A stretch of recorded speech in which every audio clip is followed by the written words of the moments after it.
You're listening to the Hour of the Time. I'm William Cooper. Ladies and gentlemen, come alive in 95, the year of empowerment. Forever Free America Rally, March 11th, 1995. I will be there. Hope to see you all. It's at 689 South E Street, San Bernardino, California.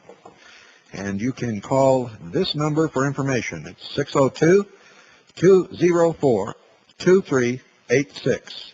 That's area code 602-204-2386. It's, let me see, it's $10 in advance and $15 at the door. So call that number and find out how you can get your tickets in advance so you don't have to pay that extra $5. I'll be there all day. And come by, say hello, talk a while. I'm only going to speak for 45 minutes. I'm going to have plenty of time. And we'll have a table. My book will be there and a whole bunch of other stuff. That is, if Annie gets it all ready. She's in charge of those things. You know, I hate to even touch it. I don't even like to get involved in that stuff, really. But I do like to meet people and shake their hand and talk and do those kinds of things. Also, on February the 18th, in the old white church at 549 East Marshall, that's at the northwest corner of Hilton and Marshall in Ferndale, Michigan, there will be a Constitution Party meeting at 2 p.m. That's on February the 18th at 2 p.m. at the old white church at 549 East Marshall. That's the northwest corner of Hilton and Marshall in Ferndale, Michigan. I will be there. I've got some important things to say, so I hope all of you are there also. If you'd like information, phone 810-674-8094. That's 810-674-8094. Also, we've done a little shuffling, ladies and gentlemen. And here's what we've done. Aaron Russo will remain the chairman of the Constitution Party. I will remain the president of the Constitution Party. And Aaron and I exchange hats and functions all the time. And we have appointed Karen Scarborough, the national director of the Constitution Party. And she will be taking care of the day-to-day business. And so once again, we're going to change the address for you to write to. This time, it's going to be permanent for a while. So you can write to the Constitution Party at 2357 Pine Orchard Drive. That's 2357 Pine Orchard Drive, Waterford, Michigan, 48329. That's 2357 Pine Orchard Drive, Waterford, Michigan, 48329. And I'll repeat this from time to time so that you'll know. We hate to do this to you folks, but Aaron and I are so involved in so many things, and we're traveling all the time, it's just impossible for either one of us to take care of the day-to-day business of the party. We're free now to make decisions. We're free to travel and speak. We're free to do all the radio guest spots representing the Constitution Party. I'm free to travel and work with the coalition of CURE. And believe me, this is going to work much better. You're going to get personal answers to all your letters. Everything's going to go faster and much, much smoother. Also, the new phone number for the Constitution Party is 810-674-8094. That's 810-674-8094. And once again, the new address is the Constitution Party, 2357 Pine Orchard Drive, Waterford, Michigan, 48329. Everything has been sent there, and so we're going to be able to function much better and much quicker. And, of course, if you need to talk to Aaron or I, you can reach us through this number here at the Research Center, or Aaron's number that you first got when we first announced the formation of the Constitution Party. So Also, in Massachusetts, the Massachusetts branch of the Constitution Party is having a kickoff meeting for party leaders only. That's party leaders only. The public is not invited, but that's on Thursday, February the 16th. So if there's anybody out there who is a leader of a group, for instance, if you're a leader of some organization in the Constitution Party, Constitution Coalition, the Libertarian Party, the Patriot Party, the American Party, the Republican Party, the Democratic Party, anybody involved with any large group of people as a leader or a political party as a leader, meet with the Massachusetts Constitutional Party on Thursday, February the 16th. That's Thursday, February the 16th. That's at the Villanova Family Diner. That's the Villanova Family Diner at Lancaster Avenue and Route 320. Lancaster Avenue and Route 320. That's real nice. They didn't tell me what town it is. Folks, you got to tell me what town it's in. You know where that's at, but I haven't got the faintest idea, neither does anybody else out there listening. Luckily, they gave you a number to call. Call this number, and they'll tell you what town that's in, okay? Thursday, February the 16th at 610. Call Mike at 610-494-2113. Call Mike at 610-494-2113. If you're a leader of any group or any party, they want you to attend that meeting. To try to organize behind one candidate. You see, if we all feel different candidates, I don't care what you believe in or what party you belong to. If you're a third party, it's a sure lose. I hope you understand that. Our hope is in a coalition. That's where we can win, and we can win. So get behind it. Let's make it work. Also, folks, the crap is flying out there. I'll hear from the American Patriot Facts Network. Yes, sir. From old Ken Varden himself. And from Rick Butkowski to Ken Varden, Militia, red alert. Don't believe it. These guys haven't got the authority to call a red alert for the militia. They claim their source is a 4-star general, and I guarantee you, if either one of these people ever met a real 4-star general, they'd have to change their pants and take a bath. There are no leaks, ladies and gentlemen, and 4-star generals don't get 4 stars by running around talking about what they're going to do. This is a bunch of crap, just like the crap you get from the militia of Montana and a bunch of other of these people out there, and specifically the American Patriot Facts Network. There's more disinformation, outright bullshit and lies flying around on these things than I've ever seen in my life.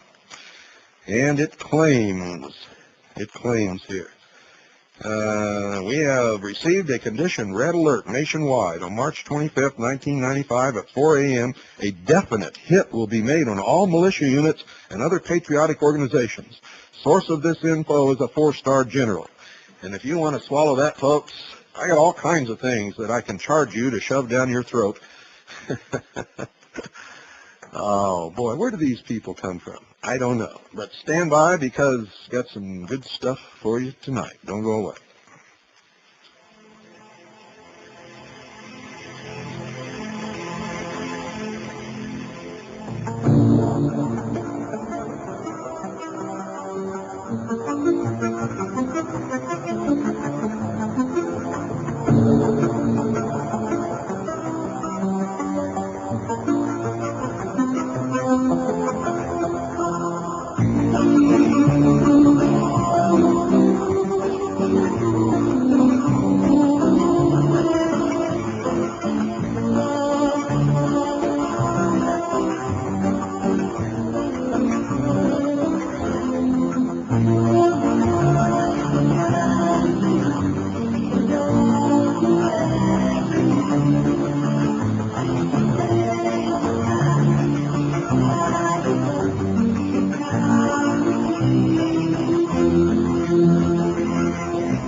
Aristotle is the champion of this world.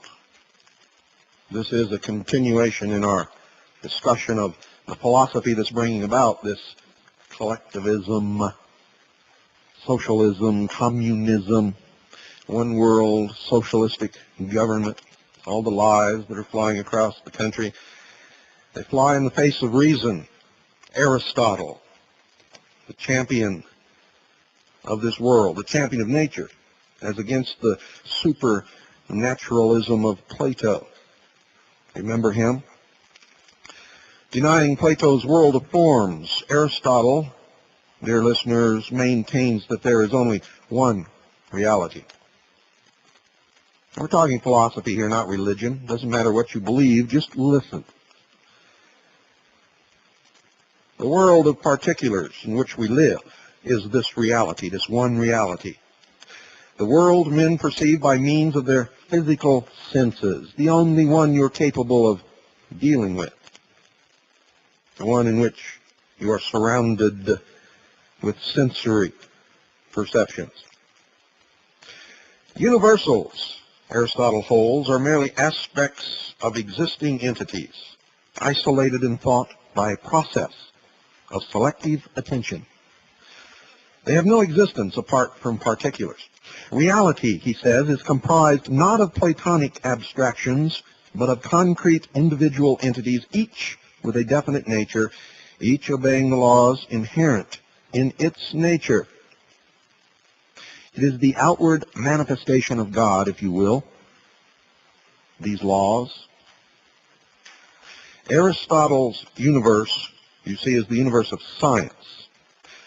Science, men claim, takes us away from God, but in the proving of a natural order, laws that are never broken in nature,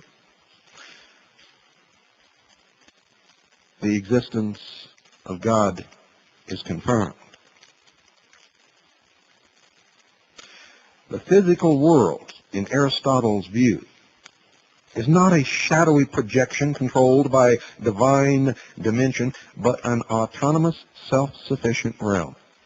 It is an orderly, intelligible, natural realm which is open to the mind of man. In such a universe, knowledge cannot be acquired by special revelations from another dimension. There's no place for ineffable intuitions of the beyond, such as those found in the Lodge. Repudiating the mystical elements in Plato's epistemology, Aristotle, you see, is the father of logic and the champion of reason as man's only means of knowledge. When you leave the realm of reason, you have entered the world of religion and belief, based upon faith, those things which can never be proven, and there lies the contention developed amongst men between these conflicting belief structures of a world which man cannot see, nor touch, nor smell, nor hear, nor communicate with, and until man dies, never knows the reality of such a place.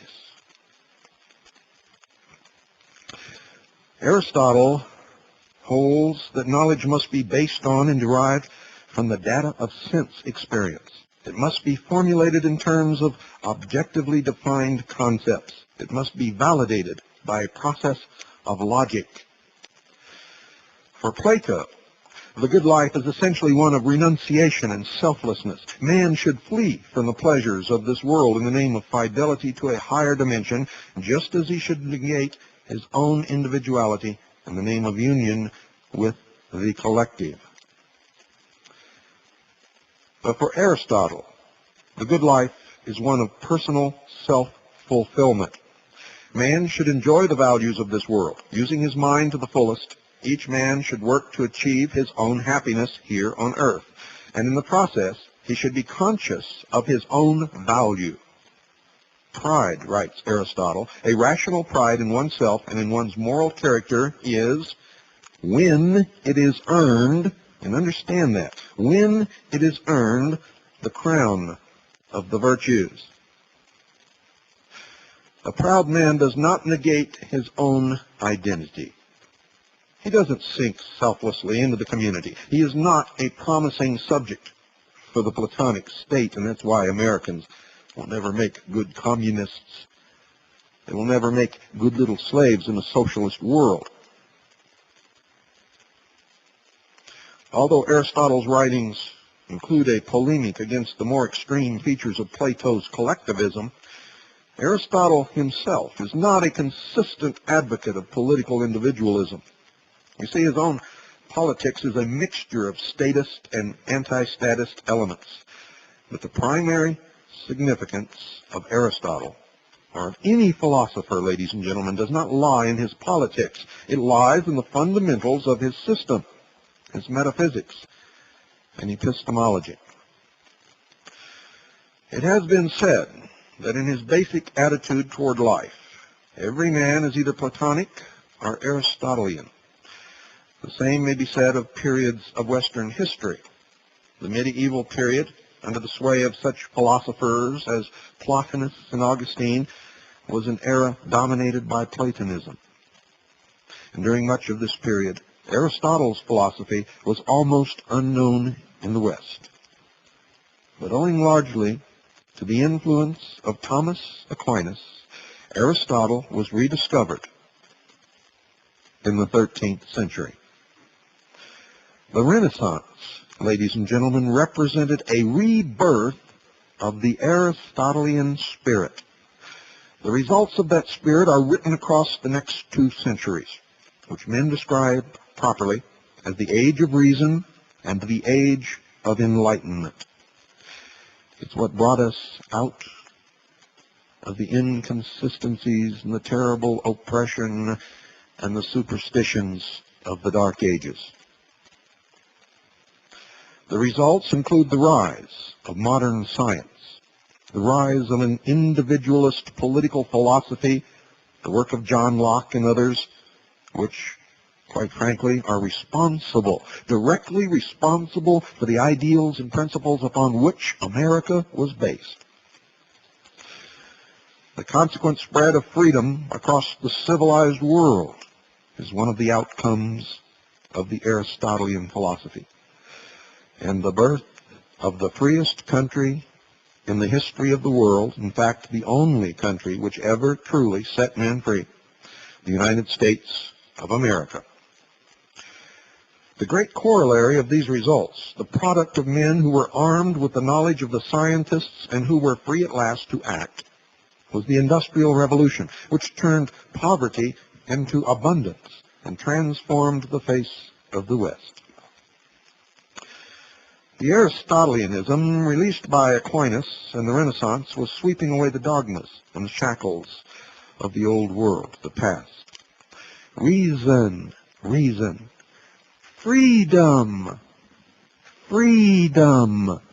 How many of you have ever said that word and felt it flow across your lips? Freedom. That's right. Try it, everyone. Reason, freedom, and production were replacing faith, force, and poverty. The age-old foundations of statism were being challenged and undercut. The tragedy of the West, however, lies in the fact that the seeds of Platonism had been firmly embedded in philosophy almost from its beginning, and had been growing steadily through the post-Renaissance period. Thus, while the revolutionary achievements inspired by Aristotelianism were reshaping the life of the West, an intellectual counter-revolution was at work, gradually gathering momentum. A succession of thinkers was striving to reverse the Aristotelian trend and to resurrect the basic principles of Platonism. It was the Aristotelian philosophy, ladies and gentlemen, that allowed freedom to work. For in order to have reason, ideas must be expressed. Nothing could be censored. Men were free for the first time in the history of the world to say what was on their mind, to exchange ideas, to freely converse in the marketplace and in the meetings where scientists and learned men came together, and in the halls of churches and great religious organizations. For the first time, old dogmas began to be challenged, and some of them rightly so. For the universe, as we know now, never did, as the Pope declared, spin around the earth. And the earth has never been at the center of the universe, nor never will it be. These are the things that our forefathers knew, and that is why they established the protections in the Constitution for each individual citizen, so that reason would prevail. You don't see that anymore, and we're going to talk extensively about it before we're done with our talks on philosophy. The climax, ladies and gentlemen, of this development, the resurrection of the basic principles of Platonism, actually came in the late 18th century. The man who consummated the successful anti-Aristotelian revolution, the man who more than any other put an end to the Enlightenment and opened the door to its opposite, was a German philosopher, the most influential German philosopher in history, and his name was Immanuel Kant, spelled K-A-N-T.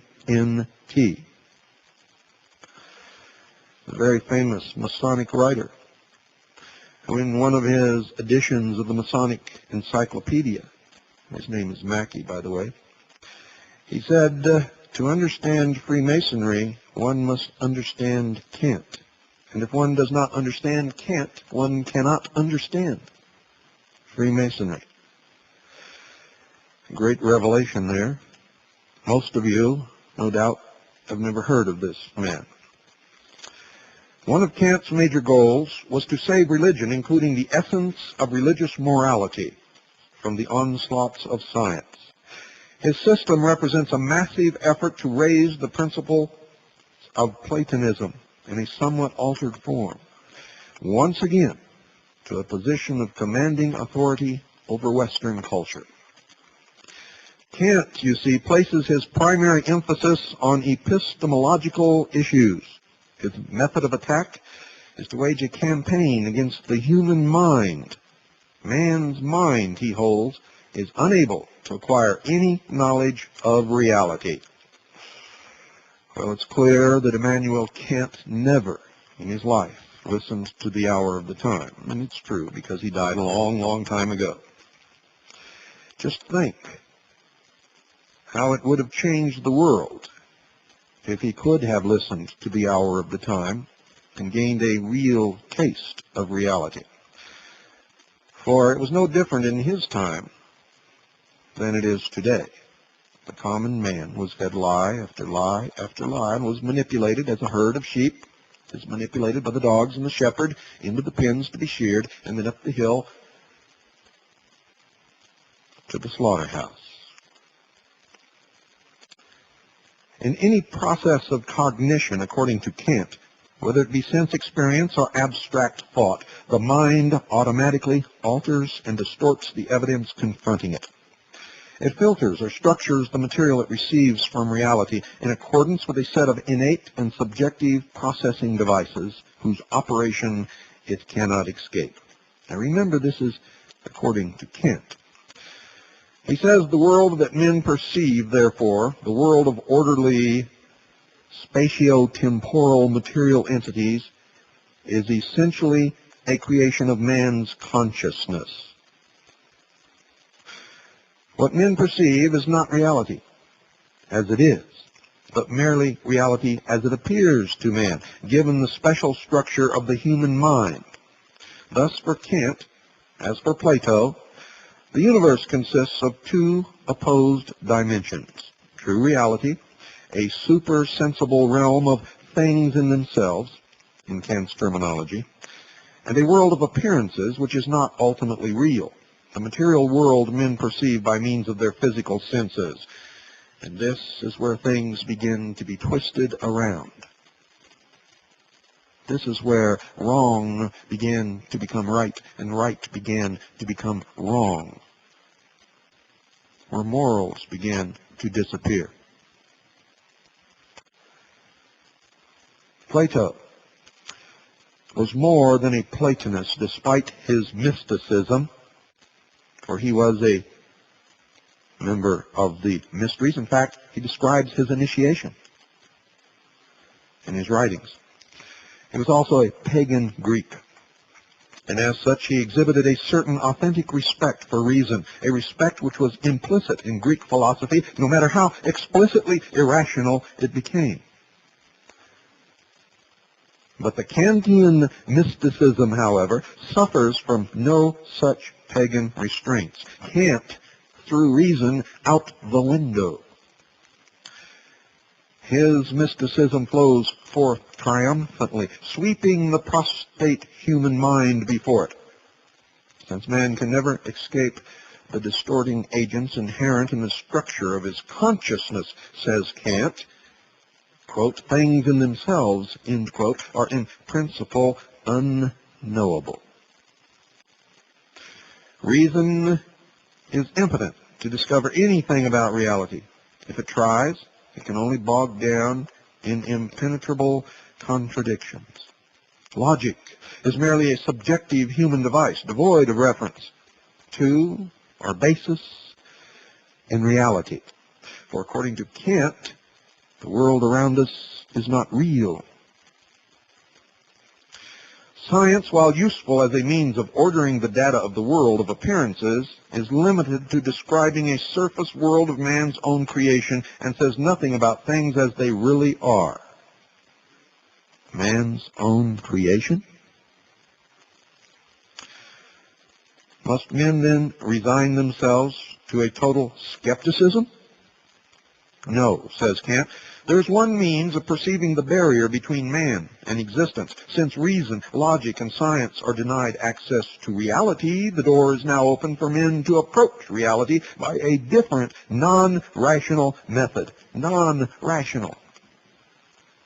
The door is now open to faith. Faith.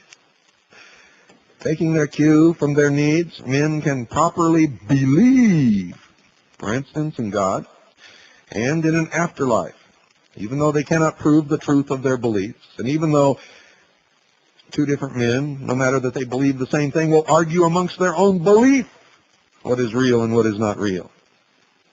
And neither can prove to the other, except by force of personality or argument. And no matter how powerful the rational argument against their faith, that argument can always be dismissed out of hand.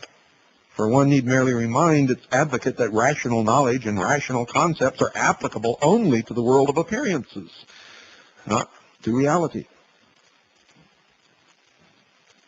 Upside down, backwards.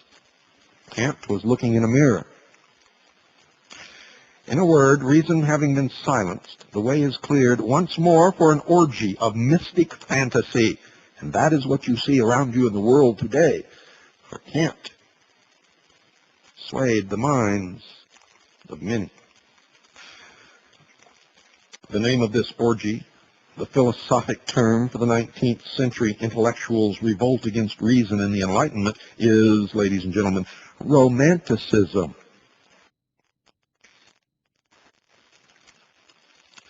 Many of you have been wondering for a long time what that meant, or you thought you knew what.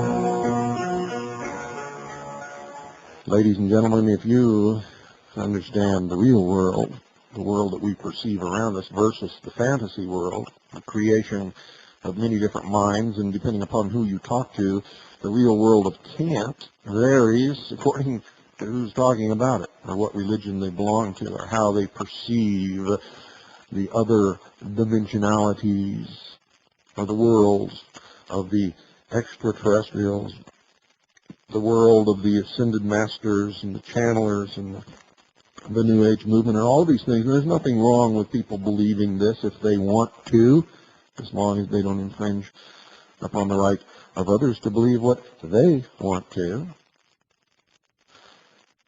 But if you perceive the world around you as real, and you understand what the real world can bring about, you need to call. Just talk to them. You're not obligated to do or buy or purchase or say or listen to anything. But folks, I can assure you that Immanuel Kant was wrong. And you are living in the real world. And around you, what you perceive can hurt you. And the machinations and the manipulations of the people who believe in the philosophy of Plato and Kant and the third philosopher, which we will be discussing shortly, can hurt you, can destroy you. For they live in a world of lies and deception and political correctness, invention, if you will. Whatever their imagination can perceive as their real world, if they have the power, they can subject you to it. And that's why we're all so screwed up today, because that's exactly what's happening. You need some real money. Not the wispy kind that Tinkerbell sprinkles, but the real kind, made up of precious metals in their various forms. Talk to them about it, and do it now, folks. 1-800-46-46. Do it now. You'll feel much better. You'll take a great weight off your shoulders. And that's the real world you're feeling when you feel that weight, that uncertainty, that feeling in your gut that something is terribly wrong is telling you the truth from your perceptions of what's happening around you. Not some mystical world that you can't see, that Kant perceives as reality. They talk about in the lodge. Lodges, I should say. So call 1-800-289-2646 and do it now. Tell them William Cooper sent you.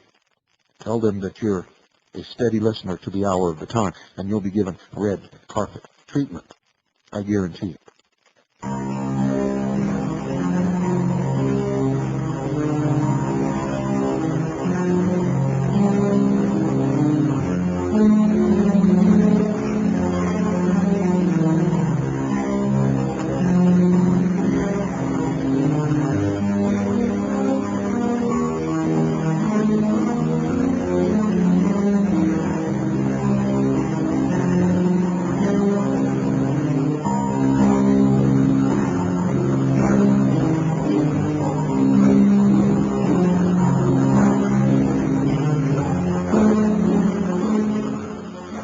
The name of the orgy, the philosophic term for the 19th century intellectuals' revolt against reason and the Enlightenment, is Romanticism. I have, writes Kant, therefore found it necessary to deny knowledge in order to make room for faith. When I was a child, I had faith that Santa Claus was real. I had faith that the Tooth Fairy was real. I had faith that the Easter Bunny laid eggs.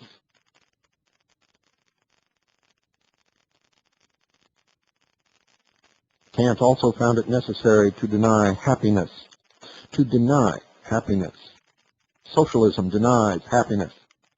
They don't believe that. Take a trip to Eastern Europe, or to what used to be the old Soviet Union, or to Russia, and talk to those people about what it was like to live under total socialism in the form of communism. And don't let anybody fool you. There's not much difference between the two, if any. Deny happiness. Kant found it necessary to deny happiness in order to make room for duty. Duty. And if you know anything about Hitler's Germany, you can already see where he got at least a part of his philosophy. The trains must run on time, even if we have to kill everybody who runs the trains to make them run on time. The essence of moral virtue, he says, is selflessness. Selfless, lifelong obedience to duty without any expectation of reward and regardless of how much it might make one suffer. And if that's true, what is the purpose?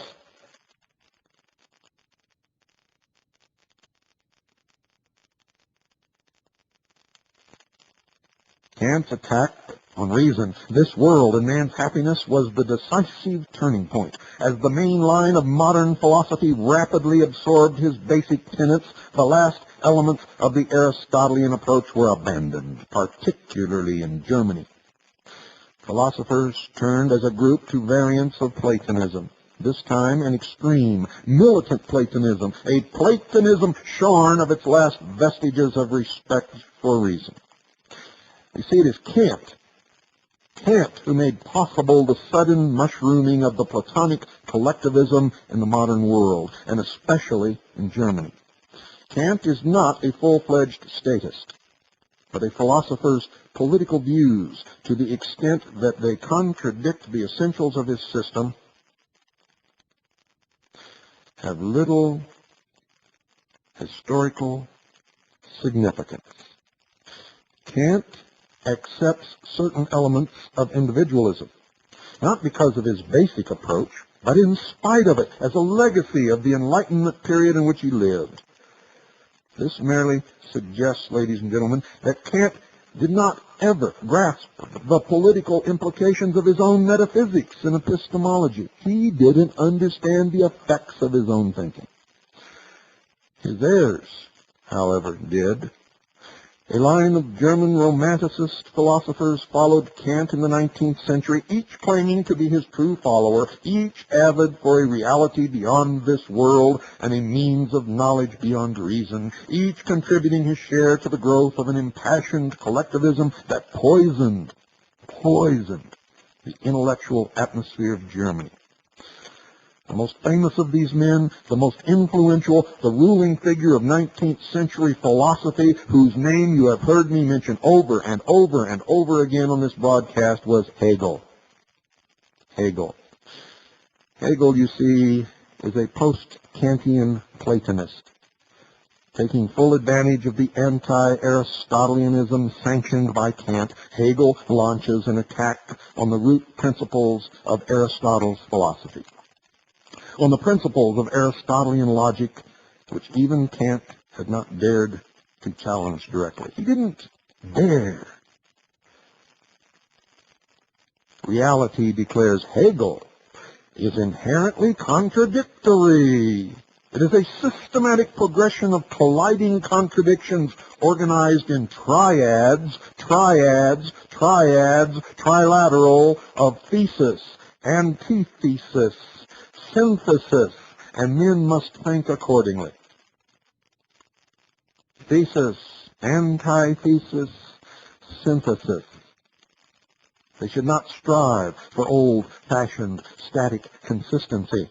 They should not be limited by the one-sided Aristotelian view that every existence has a specific identity, that things are what they are, that A is A. On the contrary, he says, they owe their ultimate allegiance to a higher principle, the principle of the identity of opposites, as above, so below.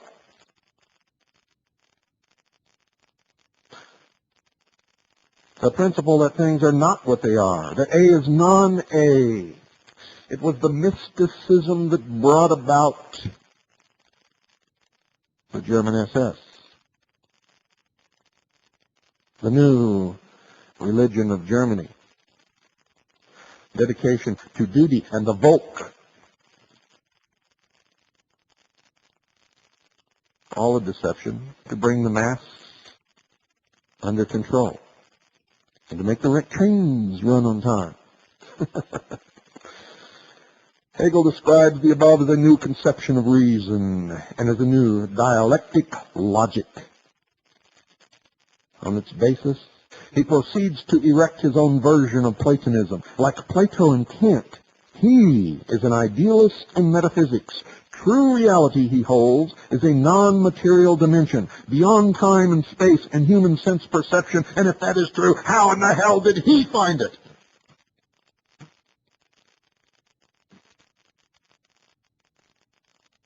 He didn't.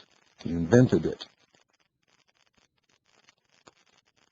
In Hegel's version, reality is a dynamic, cosmic mind or thought process which in various contexts is referred to as the absolute, the spirit, the world, reason, God, etc. According to Hegel, it is in the essential nature of this entity to undergo a constant process of evolution or development, unfolding itself in various stages. Pantheism. Pantheism. In one of these stages, the absolute externalizes itself, assuming the form of a material world. And if you read Blavatsky, she writes and talks about the externalization of the hierarchy.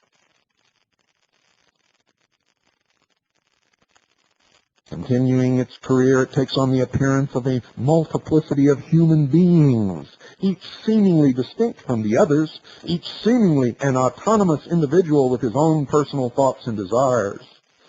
But according to Hegel, the appearance of such separate individuals represents, however, to Hegel, merely a comparatively low stage in the Absolute's career. It is not the final truth about reality. It does not represent the culmination of the Absolute's development. At that stage, in effect, at the apex or climax of reality, it turns out, in Hegel's view, that distinctions of any kind, including the distinctions between mind and matter and between one man and another, are unreal. Opposites are identical. A is non-A. It turns out that everything is one, and that the things of this world, which appear to us to be individual, self-contained entities, each real in its own right, you sitting there on that couch or in that chair or on that floor, are merely so many partial aspects of one all-inclusive, all-consuming whole, the Absolute, which alone has full reality. And in Hegel's projection of this, it becomes der Führer, der State, der Volk, ein Reich, ein Volk, ein Führer. Do you understand where we're headed now? Do you understand what this philosophy brings into being? It is the base upon which is built communism, socialism, collectivism. Why am I one of the few who really understands this? For what I just said isn't written anywhere. The ethics and politics which Hegel derives from his fundamental philosophy can be indicated by two sentences from his Philosophy of Right. Quote, "A single person, I need hardly say, is something subordinate, and as such he must dedicate himself to the ethical whole. Hence, if the state claims life, the individual must surrender it," end quote. Hegel's collectivism and state worship are more explicit than anything to be found in Plato's writings. Since everything is ultimately one, the group, he holds, has primacy over the individual. If each man learns to suppress his identity and coalesce with his fellows, the resulting collective entity, the state, will be a truer reflection of reality, a higher manifestation of the Absolute. The state, in Hegel's view, is not an association of autonomous individuals. It is itself an individual, a mystic person, that swallows up the citizen and transcends them, an independent, self-sustaining organism made of human beings with a will and purpose of its own. All the worth which the human being possesses, writes Hegel, all spiritual reality he possesses only through the state. So what is, and what lives, and what breathes on an individual reality, what thinks, what has, what is, becomes non-existent in the light of the formation of these individuals into what is collectively called the state, a non-entity brought about by these individuals, which by its very formation makes them non-existent. For the promotion and the furtherance of this non-existent entity which they brought about for their own mutual benefit and protection now supersedes their reality, and they are subject to its every whim. Their task, duty to the state. Ein Reich, ein Volk, ein Führer. The state organism is no more a secular entity as a manifestation of the absolute. It is a creature of God, Hegel says, and thus demands not merely obedience from its citizens, but reverential worship. And remember, this is not just Hegel.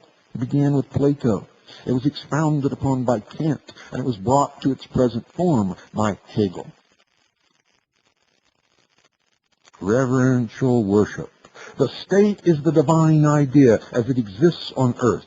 The march of God in the world, that is what the state is. The purpose of the state, therefore, is not the protection of its citizens. The state is not a means to any human end. As an entity with supernatural credentials, it is an absolute, unmoved end in itself. And it has supreme rights against the individual whose supreme duty it is to be a member of the state. And those who adhere to these ideas and ideals don't even understand what it is that they are doing or bringing about or even are a part of.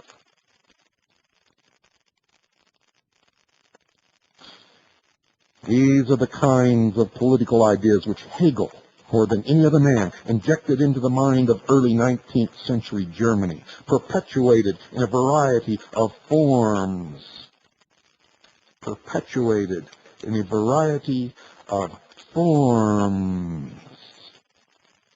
By a long chain of secondary figures and a derivative influences. These ideas gradually became commonplace in Germany and in other countries, including Italy, and are at the present time in full bloom behind the symbol of the rose in the United States of America. The aspiring dictators of the 20th century and their intellectual defenders moved with alacrity to embrace such commonplaces and to cash in on them. Both the fascists and the Nazis were in the forefront of this trend. In the fascist literature, the influence of Hegel is generally acknowledged. Prominent neo-Hegelian philosophers, such as Mario Palmieri and Giovanni Gentile, upheld fascism on a Hegelian foundation and earned a formal endorsement from Mussolini. The world seen through fascism, writes Mussolini, is not this material world which appears on the surface, in which man is an individual separated from all others and standing by himself. The man of fascism is an individual who is nation and fatherland, which is a moral law binding together individuals and the generations into a tradition and a mission, suppressing the instinct for a life enclosed within the brief round of pleasure in order to restore within duty a higher life, free from the limits of time and space, end quote. Total bullshit.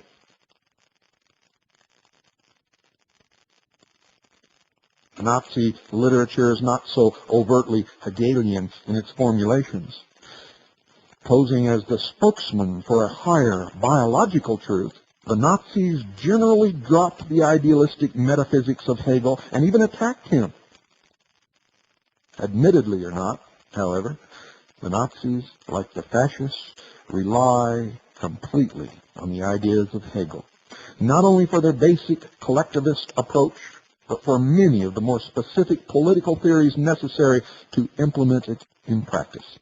Hegel, for instance, seeks to undercut any individualist opponents by proclaiming that statism represents a passion for human liberty, when in practice, human liberty is not allowed. A man is free, Hegel explains, when he acts as he himself wills to act, but since the state is the true self of the individual, what a man really wills, even though he may not know it, is what the state wills. Liberty, therefore, is obedience to the orders of the government.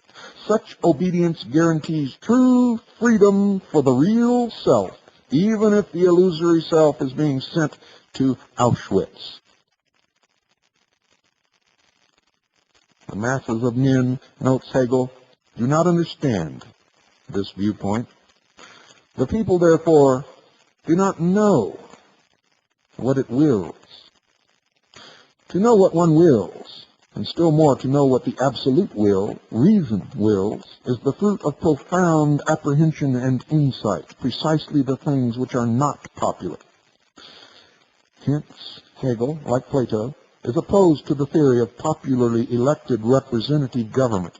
Instead, he calls for an authoritarian state resembling a Prussian monarchy, and the monarch's decrees, we are told, embody the true will of the people.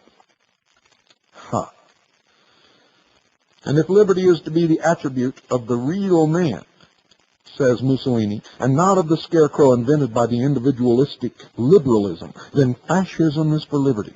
It is for the only kind of liberty that is serious, the liberty of the state. There is no freedom of the individual, says the Nazi Otto Dietrich. There is only freedom of peoples, nations, or races, for these are the only material and historical realities through which the life of the individual exists. The Führerreich of the people, says Huber, is founded on the recognition that the true will of the people cannot be disclosed through parliamentary votes and plebiscites, but that the will of the people in its pure and uncorrupted form can only be expressed through their Führer. Ein Reich, ein Volk, ein Führer. And that is really what racism is all about. It is totally opposed to the American ideal of the rights of the individual and the protection of those rights through a written constitutional contract between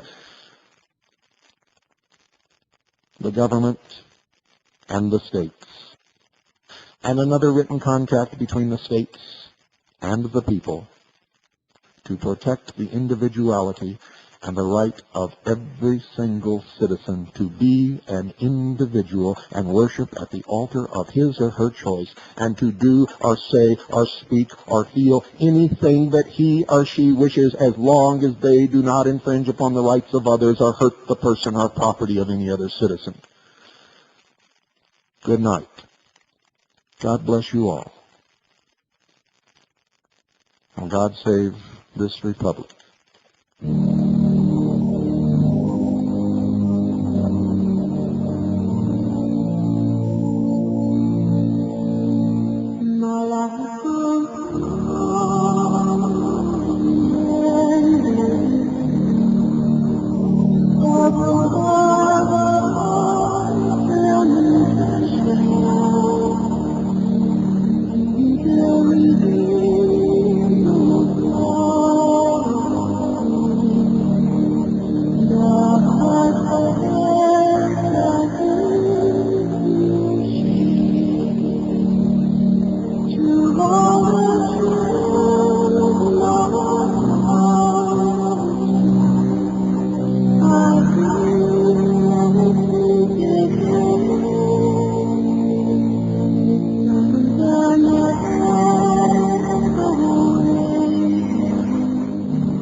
When